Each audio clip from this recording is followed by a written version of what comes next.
Hello friends, welcome to my YouTube channel. आज मैं आप लोगों के सामने पंचवर्षीय योजनाओं को बहुत सारे सोर्स से लिख करके लेके आई हूँ, जिसको आप लोग एग्जाम के टाइम में अगर रिवीजन करेंगे तो कम समय में बेहतर रिवीजन हो जाएगा। चलिए स्टार्ट करते हैं।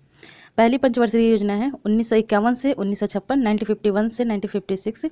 अध्यक्ष उस समय जवाहरलाल नेहरू थे, क्योंकि जो उस समय प्रधानमंत्री होते हैं, भावी प्रधानमंत्री, वही अध्यक्ष होते हैं। मुख्य रूप से कृषि क्षेत्र पर इसमें ध्यान दिया गया था। बांधों और सिंचाई में निवेश, इसका उदाहरण है भाखड़ा नांगल बांध। और ये कौन से मॉडल पे आधारित था? तो हैरोल्ड डोमर मॉडल पर ये आधारित था। इसमें लक्षित वृद्धि दर 2.1 था और जो विकास दर जो प्राप्त हुआ था वो 3.6% था। ठीक है, फिर से एक बार हम लोग एक बार करते हैं कि इसमें अध्यक्ष कौन थे? जवाहरलाल नेहरू। मुख्य रूप से कृषि क्षेत्र पर ध्यान दिया गया था। बांधों और सिंचाई में निवेश किया गया था। भाखड़ा नांगल बांध इसी के तहत है। हैरोल्ड डोमर मॉडल पर ये आधारित था। ये मॉडल अक्सर पूछ दिया जाता है।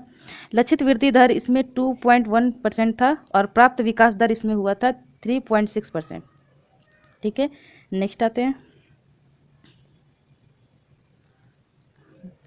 नेक्स्ट है सेकंड पंचवर्षीय योजना। इसका प्रमुख लक्ष्य था घरेलू उत्पादन को बढ़ाना, सार्वजनिक क्षेत्र का विकास और आधारभूत संरचना। 3 है, घरेलू उत्पादन को बढ़ाना, सार्वजनिक क्षेत्र का विकास और आधारभूत संरचना का विकास। मॉडल कौन सा था ये? तो महाल नोबिस मॉडल पर ये आधारित था। लक्ष्य इसमें 25% वृद्धि दर का लक्ष्य रखा गया था, जिसमें लोगों के जीवन स्तर को बेहतर बनाना, उनके जीवन स्तर को ऊंचा उठाना, ये सब सम्मिलित था। 5 क्षेत्रों में धन का आवंटन, इसके तहत 5 क्षेत्रों में धन का आवंटन तय था, जिसमें था खनन, बिजली, परमाणु ऊर्जा, कोयला और लौह इस्पात। फिर से खनन, बिजली, परमाणु ऊर्जा, कोयला और लौह इस्पात। आगे देखते हैं इसमें। इसका अनुमानित लक्ष्य था जीडीपी का 4.5%। जीडीपी का 4.5% इसका अनुमानित लक्ष्य था। प्राप्त लक्ष्य इसका हुआ था जीडीपी का 4.3%। अनुमानित लक्ष्य से थोड़ा सा ही कम था। और प्रमुख उपलब्धियां भिलाई, दुर्गापुर, राउरकेला जैसी स्टील मिलों की स्थापना हुई थी। इसके तहत पहले वाले के तहत भाखड़ा नांगल बांध, दूसरे वाले के तहत भिलाई, दुर्गापुर, राउरकेला जैसी स्टील मिलों की स्थापना और प्रतिभा खोज और छात्रवृत्ति कार्यक्रम इत्यादि की व्यवस्था की गई थी। नेक्स्ट आते हैं तीसरा पंचवर्षीय योजना। तीसरा पंचवर्षीय योजना का डेट है 1961 से 1966। प्रमुख लक्ष्य उस समय के देश के संसाधनों में वृद्धि, तकनीकी उन्नति, सभी को क्षेत्रीय व राष्ट्रीय विकास में संलग्नता। देश के संसाधनों में वृद्धि, तकनीकी उन्नति, सभी को क्षेत्रीय व राष्ट्रीय विकास में संलग्नता, ये इसके प्रमुख लक्ष्य थे। जॉन सैंडी तथा सुखमय चक्रवर्ती मॉडल पर आधारित है। इसका मॉडल था जॉन सैंडी तथा सुखमय चक्रवर्ती मॉडल। प्रमुख बिंदु संविधान के सामाजिक लक्ष्यों की प्राप्ति इसके तहत हुई थी। संविधान के सामाजिक लक्ष्यों की प्राप्ति, ऐसे लक्ष्य जिन्हें 15 वर्षों में हासिल करना था, मतलब संविधान के वो लक्ष्य इसमें तय किए गए थे जिन्हें 15 वर्ष में, आगामी 15 वर्ष में हासिल करना था। राष्ट्रीय आय को प्रति वर्ष 5% की दर से बढ़ाना था। खाद्यान्न के क्षेत्र में स्वावलंबी बनना था। उद्योगों की मांगों को पूरा करने के लिए कृषि उत्पादन में वृद्धि थी। इसका अनुमानित लक्ष्य था जीडीपी का 5.7%। जीडीपी का 5.7%, प्राप्त हुआ था 2.8%। ठीक है, नेक्स्ट इसमें आगे बढ़ते हैं। प्रमुख उपलब्धियां इसकी तो इसकी प्रमुख उपलब्धियां थी गहन कृषि क्षेत्र कार्यक्रम, जो 1963 से 1964 के बीच में शुरू किया गया। सघन पशु विकास कार्यक्रम 1964 से 1965। कृषि लागत आयोग की स्थापना, ये पूछ सकता है, याद कर लें, कृषि लागत आयोग की स्थापना कब हुई थी? तो 1965। न्यूनतम समर्थन मूल्य की अवधारणा यानी कि एमएसएमई 1965। कांडला में पहला निर्यात प्रसंस्करण क्षेत्र 1965। भारतीय औद्योगिक विकास संस्था 1964। एकमात्र योजना जिसमें कृषि क्षेत्र में नकारात्मक वृद्धि हुई थी। कृषि क्षेत्र में इसमें नकारात्मक वृद्धि हुई थी, तो ये आपसे पूछा जा सकता है कि किस पंचवर्षीय योजना के तहत ऐसा हुआ था, तो आप याद रखेंगे कि तीसरी पंचवर्षीय योजना थी। आइए हम लोग नेक्स्ट आते हैं। उसके बाद है हमारा योजना अवकाश। योजना अवकाश था 1966 से 1969 तक। कारण क्या था इसका? तो भारत पाकिस्तान युद्ध और तीसरी पंचवर्षीय योजना की विफलता। अभी आपने पढ़ा कि ये यही पंचवर्षीय योजना थी जिसमें नकारात्मक कृषि में नकारात्मक परिणाम हुए थे, तो ये पहला कारण था। और जीडीपी जो अनुमानित लक्ष्य था उससे भी कम ही प्राप्त हुआ था, तो इसकी जो विफलता थी और भारत पाकिस्तान जो युद्ध था उसके कारण योजना अवकाश रहा था 1966 से 1969। अब आते हैं हम चौथी पर। चौथी पंचवर्षीय योजना का डेट है 1969 से 1964। 1969 1964 1969 से 1974। अध्यक्ष इसकी इंदिरा गांधी जी थी उस समय, उपाध्यक्ष D.R. गॉडगिल। अध्यक्ष इंदिरा गांधी, उपाध्यक्ष D.R. गॉडगिल। मूल लक्ष्य इसका क्या था? स्थिरता के साथ आत्मनिर्भरता। इसका मूल लक्ष्य था स्थिरता के साथ आत्मनिर्भरता। मॉडल इसका क्या था? Open consistency model. इसका मॉडल था ओपन कंसिस्टेंसी मॉडल। अनुमानित लक्ष्य था जीडीपी का 5.6%, प्राप्त लक्ष्य था जीडीपी का 3.3%। अनुमानित लक्ष्य जीडीपी का 5.6%, प्राप्त लक्ष्य जीडीपी का 3.3%। प्रमुख उपलब्धियां इसकी थी, इसकी प्रमुख उपलब्धियां हैं गहन कृषि विकास कार्यक्रम, हरित क्रांति का प्रारंभ। ये आपसे जरूर पूछा जा सकता है कि हरित क्रांति का प्रारंभ किस पंचवर्षीय योजना की देन है? तो चौथी पंचवर्षीय योजना। 14 बैंकों का राष्ट्रीयकरण, 14 बैंकों का राष्ट्रीयकरण। पोखरण में इस्माइल बुद्धा भूमिगत परमाणु परीक्षण, सार्वजनिक वितरण प्रणाली का पुनर्संगठन, गरीबी हटाओ का नारा। गरीबी हटाओ का नारा चौथी पंचवर्षीय योजना। सार्वजनिक वितरण प्रणाली का पूर्ण संगठन चौथी, और पोखरण में इस्माइलिंग बुद्धा भूमिगत परमाणु परीक्षण भी चौथी पंचवर्षीय योजना। और सबसे इंपॉर्टेंट हरित क्रांति का प्रारंभ चौथी पंचवर्षीय योजना के तहत। नेक्स्ट आते हैं पांचवी पंचवर्षीय योजना का डेट है 1974 से 1978। 1974 से 1978। मूल लक्ष्य इसका क्या था? गरीबी उन्मूलन और आत्मनिर्भरता। गरीबी उन्मूलन और आत्मनिर्भरता इसका मूल लक्ष्य था। मॉडल डीपी धर मॉडल पे यह आधारित था। अध्यक्ष इंदिरा गांधी जी ही थी और उपाध्यक्ष PN हक्सर थे। उद्देश्य इसका गरीबी उन्मूलन, रोजगार सृजन, न्याय, कृषि उत्पादन और रक्षा क्षेत्र पर केंद्रित था। इसका उद्देश्य गरीबी उन्मूलन, रोजगार सृजन, न्याय, कृषि उत्पादन और रक्षा क्षेत्र पर केंद्रित था। लगभग सबके जो उद्देश्य हैं वो सेम ही है। आपको मेन याद करना है उसका डेट, उसके जो अध्यक्ष और अगर उपाध्यक्ष थे उस समय तो कौन से थे वो, और इसका मॉडल सबसे मेन इंपॉर्टेंट है कि मॉडल उस समय डीपी धर मॉडल। ये सारे वीडियो को आप लोग 2 से 3 बार सबके मॉडल, सबके लक्ष्य, डेट और उस समय के अध्यक्ष, बस इतना याद कर लीजिए। लगभग जितना भी है जीडीपी का सब में सकारात्मक वृद्धि ही हुआ है। प्राप्त लक्ष्य जो लक्ष्य था उसमें जो प्राप्त लक्ष्य हुआ है उसमें सकारात्मक ही है, तीसरी वाली में नकारात्मक था। अनुमानित लक्ष्य जीडीपी का 4.4%, प्राप्त लक्ष्य जीडीपी का 4.8%। उपलब्धि पढ़ते हैं हम। प्रमुख उपलब्धियां थी इसकी 20 सूत्री कार्यक्रम की शुरुआत। ऐसे भी ये पूछ सकता है 20 सूत्री कार्यक्रम की शुरुआत कब हुई थी? 1975 में 20 सूत्री कार्यक्रम की शुरुआत। पांचवी पंचवर्षीय योजना के तहत न्यूनतम आवश्यकता कार्यक्रम 1975। भारतीय राष्ट्रीय राजमार्ग प्रणाली की शुरुआत भी इसी पंचवर्षीय योजना के तहत था। एक इम्पॉर्टेंट नोट है 1978 से 1980 तक मोरारजी देसाई सरकार वार्षिक योजना के तौर पर रोलिंग प्लान लेकर आई। इसका श्रेय रोलिंग प्लान DT लकड़वाल को दिया जाता है।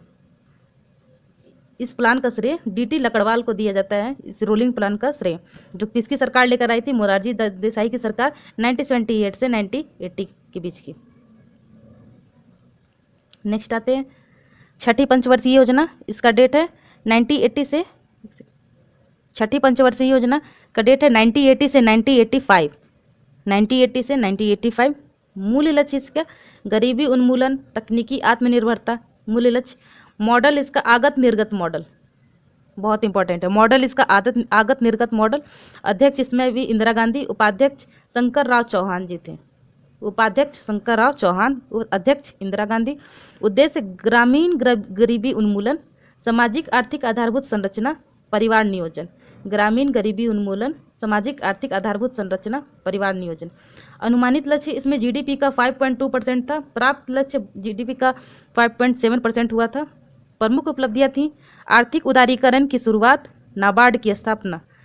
आर्थिक उदारीकरण की शुरुआत और नाबार्ड की स्थापना और परिवार नियोजन। नाबार्ड की स्थापना हुई थी 1982 में। मैं लिख देती हूँ 1982। नेक्स्ट आते हैं सातवीं पंचवर्षीय योजना। सातवीं पंचवर्षीय योजना 1985 से 1990, 1985 से 1990। सातवीं पंचवर्षीय योजना। मूल लक्ष्य इसका कृषि विकास प्रेरित समृद्धि रणनीति। मूल लक्ष्य इसका था कृषि विकास प्रेरित समृद्धि रणनीति। मॉडल इसका आगत निर्गत का विस्तार। इसके पहले वाले का था आगत निर्गत मॉडल, इसमें है आगत निर्गत का विस्तार मॉडल। अध्यक्ष इस समय राजीव गांधी और उपाध्यक्ष मनमोहन सिंह भी थे, तो ये भी इंपॉर्टेंट है। कि कौन से पंचवर्षीय योजना के अध्यक्ष राजीव गांधी और उपाध्यक्ष मनमोहन सिंह जी थे, तो 7वीं पंचवर्षीय योजना। उद्देश्य आत्मनिर्भर अर्थव्यवस्था, विकास एवं आधुनिकीकरण, रोजगार और सामाजिक न्याय। अनुमानित लक्ष्य इसका था जीडीपी का 5%, प्राप्त हुआ था 6%। कंप्यूटरिंग युग की शुरुआत हुई थी, प्रौद्योगिकी युग की नींव रखी गई थी। इस पंचवर्षीय योजना के तहत कंप्यूटरिंग युग की शुरुआत, प्रौद्योगिकीय युग की नींव रखी गई थी। अध्यक्ष इसके थे राजीव गांधी, उपाध्यक्ष मनमोहन सिंह। मॉडल था आगत निर्गत का विस्तार मॉडल। नेक्स्ट आते हैं, एक इसमें इंपॉर्टेंट नोट है, 1990 से 1992 के दौरान राजनीतिक अस्थिरता के कारण अवकाश, 1990 से 92। और पहला अवकाश किस लिए था? भारत पाकिस्तान युद्ध और तीसरी पंचवर्षीय योजना की विफलता के कारण। और इसमें राजनीतिक अस्थिरता के कारण अवकाश था 1990 से 92। तो नेक्स्ट पंचवर्षीय योजना 1992 से स्टार्ट होगा। नेक्स्ट है 8वीं पंचवर्षीय योजना 1992 से 97। 8वीं पंचवर्षीय योजना 1992 से 97। मूल लक्ष्य इसका मानव संसाधन को बढ़ाना। इसका मूल लक्ष्य था मानव संसाधन को बढ़ाना। मॉडल जॉन डब्ल्यू मुलर मॉडल। मॉडल इसका था जॉन डब्ल्यू मुलर मॉडल। अध्यक्ष पीवी नरसिम्हा राव, उपाध्यक्ष थे प्रणब मुखर्जी। अध्यक्ष पीवी नरसिम्हा राव, उपाध्यक्ष प्रणब मुखर्जी जी। उद्देश्य था मानव संसाधन विकास, शिक्षा और सार्वजनिक स्वास्थ्य नियंत्रित भुगतान संतुलन। इसका उद्देश्य था मानव संसाधन विकास, शिक्षा और सार्वजनिक स्वास्थ्य नियंत्रित भुगतान और संतुलन, ये सभी थे।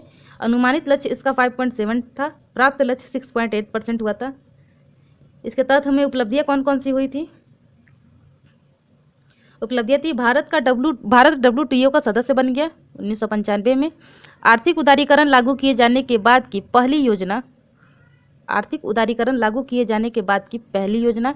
सार्वजनिक उपक्रमों में विनिवेश प्रक्रिया शुरू हो गई।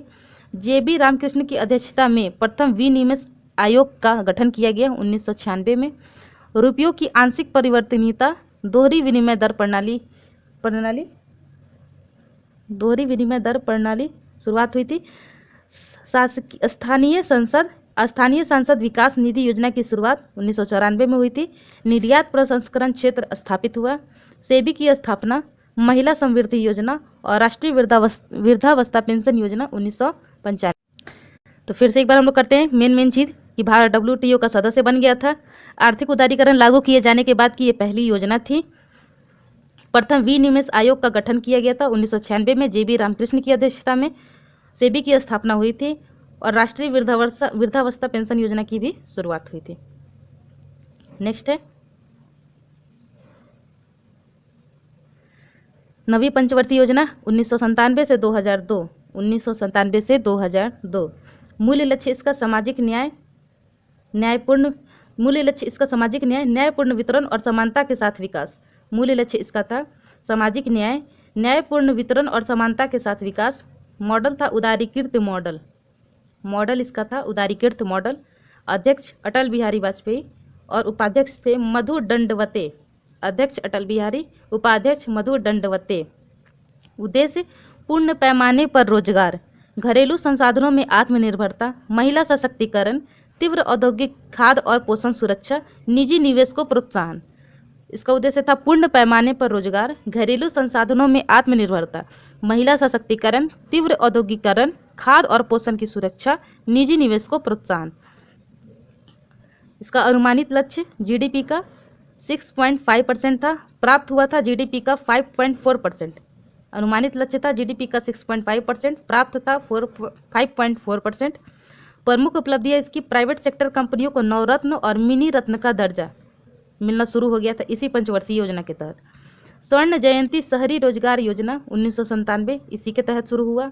गंगा कल्याण योजना 1998, ये भी इसी के तहत। स्वर्णिम चतुर्भुज योजना 1998। स्वर्णिम चतुर्भुज योजना ये महानगरों को जोड़ने वाला योजना है। स्वर्णिम चतुर्भुज योजना 1998। सुपर एक्सप्रेसवे हाईवे योजना 1998। फेरा के स्थान पर फेमा लागू। फेरा के स्थान पर फेमा लागू। राष्ट्रीय जनसंख्या आयोग का गठन 2000। खाद्यान्न बैंक योजना 2001। संपूर्ण रोजगार योजना भी 2001। फेरा के स्थान पर फेमा, राष्ट्रीय जनसंख्या आयोग का गठन, खाद्यान्न बैंक का गठन और संपूर्ण रोजगार योजना का भी गठन। नेक्स्ट है 10वीं पंचवर्षीय योजना। 10वीं पंचवर्षीय योजना का डेट है 2002 से 2007। 2002 से 2007। मूल्य लक्ष्य इसका सामाजिक न्याय तथा समता के साथ आर्थिक विकास। सामाजिक न्याय समता के साथ आर्थिक विकास। मॉडल व्यापक आगत निर्गत मॉडल। मॉडल व्यापक आगत निर्गत मॉडल। अध्यक्ष अटल बिहारी, बाद में मनमोहन सिंह बन गए। पहले अध्यक्ष थे अटल बिहारी, बाद में अध्यक्ष बन गए मनमोहन सिंह। उपाध्यक्ष इसके थे केसी पंत। उपाध्यक्ष केसी पंत। उद्देश्य भारत को आर्थिक महाशक्ति बनाना। इसका उद्देश्य था भारत को आर्थिक महाशक्ति बनाना। उच्च गुणवत्ता वाले रोजगार उपलब्ध कराना। जनसंख्या की 10 की वृद्धि दर को 16% तक कम करना। लैंगिक अंतराल को कम करना। सेवा क्षेत्र को तीव्रता प्रदान करना। प्राथमिक शिक्षा तक पहुंच बढ़ाना। इसका उद्देश्य था भारत को आर्थिक महाशक्ति बनाना, उच्च गुणवत्ता वाले रोजगार उपलब्ध कराना, जनसंख्या की 10 की वृद्धि दर को 16% तक लाना, लैंगिक अंतराल को कम करना, सेवा क्षेत्र को तीव्र करना, प्राथमिक शिक्षा तक की पहुंच सबको बढ़ाना। इसमें अनुमानित लक्ष्य था जीडीपी का। इसमें जीडीपी का अनुमानित लक्ष्य था 8%, प्राप्त हुआ था 7.6%। प्रमुख उपलब्धियां जो इसके तहत हुई, निर्मल भारत अभियान 2002। निर्मल भारत अभियान 2002। शौचालयों का विस्तार। अफ्रीकी फोकस कार्यक्रम 2002। अफ्रीकी महाद्वीप में भारतीय उत्पादों को लोकप्रिय बनाना। कृषि मूल्य स्थिरीकरण कोष 2003। राष्ट्रीय कृषि आय बीमा योजना 2004। राष्ट्रीय कृषि आयोग स्वामीनाथन आयोग का गठन 2004। प्रथम विदेश व्यापार नीति 2004। राष्ट्रीय ग्रामीण रोजगार गारंटी अधिनियम नरेगा 2005। राजीव गांधी ग्रामीण विद्युतीकरण योजना 2005। राष्ट्रीय ग्रामीण स्वास्थ्य मिशन 2005। भारतीय निर्माण का कार्यक्रम 2006। Fiscal responsibility and budget management FRBM, shortcut में FRBM लागू हुआ। सारफेसी एक्ट लागू। इसके तहत ये भी पूछ सकते हैं आपसे कि सारफेसी एक्ट कब किस योजना के तहत लागू हुआ था, तो 10वीं पंचवर्षीय योजना के तहत। नेक्स्ट है 11वीं पंचवर्षीय योजना। 11वीं पंचवर्षीय योजना का डेट है 2007 से 2012। 2007 से 2012। मूल्य लक्ष्य था समावेशी विकास। मूल्य लक्ष्य समावेशी विकास। मॉडल था योजना आयोग का प्रारूप पत्र। योजना आयोग का प्रारूप पत्र, इस पे आधारित ये मॉडल था। अध्यक्ष इसके मनमोहन सिंह जी। उपाध्यक्ष थे मोंटेक सिंह अहलूवालिया। उपाध्यक्ष मोंटेक सिंह अहलूवालिया। उद्देश्य साक्षरता दर 85% बढ़ाना। 700 करोड़ नए रोजगार का सृजन। प्रजनन दर को 2.1% के दर के स्तर पर सभी के पीने के लिए स्वच्छ पानी। लिंगानुपात को 11-12 तक 1935 व 2016-17 तक 950 करना। सभी गांवों तक बिजली। वन क्षेत्र में 5% की वृद्धि। फिर से सुन लीजिए, इसका उद्देश्य था साक्षरता को 85% तक बढ़ाना। 700 करोड़ नए रोजगार का सृजन। प्रजनन दर को 2.1% के स्तर पर रखना। सभी के पीने के लिए स्वच्छ पानी। लिंगानुपात को 2011-12 तक 935 व 2016-17 तक 950 करना। सभी गांवों तक बिजली। वन क्षेत्र में 5% तक की वृद्धि। इसका अनुमानित लक्ष्य था जीडीपी का 8.1%, प्राप्त हुआ था 7.9%। प्रमुख उपलब्धियां हैं राष्ट्रीय बाघ सुरक्षा मिशन 2007, राष्ट्रीय खाद्य सुरक्षा मिशन। इसकी प्रमुख उपलब्धियां हैं, राष्ट्रीय बाघ, बार बार गलती से मैं बाघ बोल दे रही हूँ। इसकी प्रमुख उपलब्धियां हैं राष्ट्रीय खाद्य सुरक्षा मिशन 2007, राष्ट्रीय कृषि सम विकास योजना 2007, साक्षर भारत कार्यक्रम 2009, प्राइवेट सेक्टर को महारत्न का दर्जा 2010, राष्ट्रीय ग्रामीण आजीविका मिशन 2010, राजीव गांधी आवास योजना 2010, महिला सशक्तिकरण योजना भी 2010। इसके पहले वाले में प्राइवेट सेक्टर को महारत्न का दर्जा देना शुरू किया गया और सबसे पहले दर्जा दिया गया है तो 2010 से, मतलब 10 में देना शुरू हो चुका है।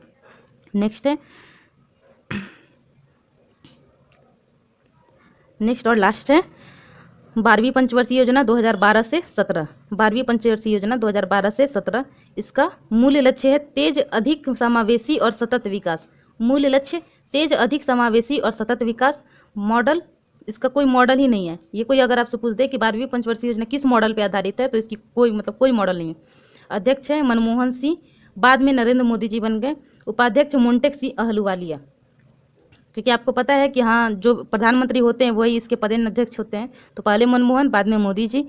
उपाध्यक्ष मोंटेक सी अहलुवालिया। उद्देश्य 0 से 3 साल के बच्चों में कुपोषण कम करना, 2017 तक सभी गांवों में बिजली, हर साल 1 मिलियन हेक्टेयर क्षेत्र में पेड़ लगाना, 90% परिवारों को बैंकिंग सेवाओं से जोड़ना। इसका अनुमानित लक्ष्य जीडीपी का 10% था। इसका भी प्राप्त कोई डाटा नहीं है। प्रमुख उपलब्धियां: जन धन योजना 2014, मेक इन इंडिया 2014 की शुरुआत, बेटी बचाओ बेटी पढ़ाओ 2015, पीएम मुद्रा योजना, मतलब बेसिकली जो भी नरेंद्र मोदी जी ने जितने भी योजना शुरू किए हैं लगभग इसमें आ जाएंगे। पीएम मुद्रा योजना 2015, उजाला योजना 15, क्रम मूल्य पर एलईडी बल्ब का वो वितरण, डिजिटल इंडिया मिशन 2015, उदय योजना, बिजली वितरण कंपनियों को घाटे से उबारना, स्टार्टअप इंडिया 2016 और स्टैंड अप इंडिया भी 2016। मतलब ये सब सारी योजनाएं इस योजना के 12वीं पंचवर्षीय योजना के तहत हैं। और बस यही हमारा वीडियो यहीं पे ख़त्म होता है। अच्छा, उम्मीद करते हैं कि आप लोगों को ये वीडियो अच्छा लगा होगा। जब भी पेपर आए, बस योजना के लिए ये बहुत सारे सोर्स से लिखा हुआ है, तो जब भी पेपर आए अगर आप लोग को योजना पढ़ना हो तो इस वीडियो को 2 से 3 बार देख लीजिए, आप लोग को याद हो जाएगा। चैनल को लाइक और सब्सक्राइब कर दीजिएगा। Thank you so much.